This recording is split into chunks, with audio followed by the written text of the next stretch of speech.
भिरिया सिटी में ख़बर शामिल कंदासीं त कंडियारो भरिसां अदालत में वापसी ईंदड़ पीउ ऐं धीउ खे क़तलु कयो वियो आहे, जॾहिं त हिकु नौजवान ज़ख़्मी थी पियो आहे। भिरिया सिटी में अफ़सोसनाक ख़बर शामिल करे रहिया आहियूं त कंडियारो भरिसां अदालत में वापसी ईंदड़ पीउ ऐं धीउ क़तलु कया विया आहिनि। हिकु नौजवान ज़ख़्मी थी पियो आहे। ॻोठ कमाल सोलंगी वेझो हथियारबंदनि फायरिंग करे मुमताज़ सोलंगी ऐं संदसि धीउ सुमेरा खे क़तलु करे छॾियो आहे। हथियारबंदनि जी फायरिंग में नवीद सोलंगी सख़्तु ज़ख़्मी थी पियो, खेनि इस्पताल मुंतक़िल कयो पियो आहे।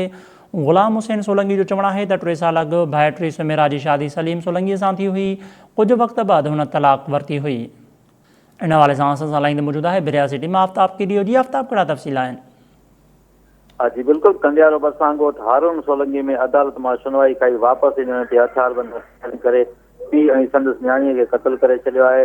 हथियारबंदनि गोलियूं हणी मुमताज़ सोलंगी नारी सुमेरा खे क़तलु करे नौजवान नवीद सोलंगीअ खे सख़्तु ज़ख़्मी करे छॾियो आहे। जॾहिं त क़तलु थी वियल जा लाश तालको इस्पताल कंडियारो आंदा विया आहिनि, जॾहिं ज़ख़्मी नवीद खे गंबट रेफर कयो वियो आहे। हुन सिलसिले में ग़ुलाम हुसैन सोलंगी ॿुधायो, 3 साल अॻु मुंहिंजी भाइटी सुमेरा जी शादी सलीम सोलंगी सां थी हुई।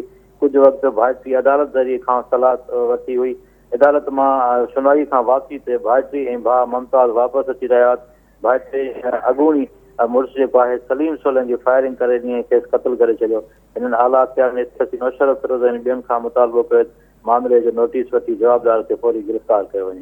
जी आफ्ताब कीडियो, इहो ॿुधाइजो त हिन अफ़सोसनाक वाक़े खां बाद में पुलिस हिन वक़्त ताईं कहिड़ा क़दम खयां आहिनि? हाँ जी बिल्कुल, पुलिस हिन वक़्त ताईं इलाइक़े खे जेका सो कड़ो चाढ़े छॾियो आहे। जवाबदार जेका पुलिस आहे उहो चवनि था जवाबदार घर ख़ाली करे फरार थी वियो आहे। जी ठीकु आहे, वॾी महिरबानी आफ्ताब कीडियो तफ़सील ॾियण लाइ।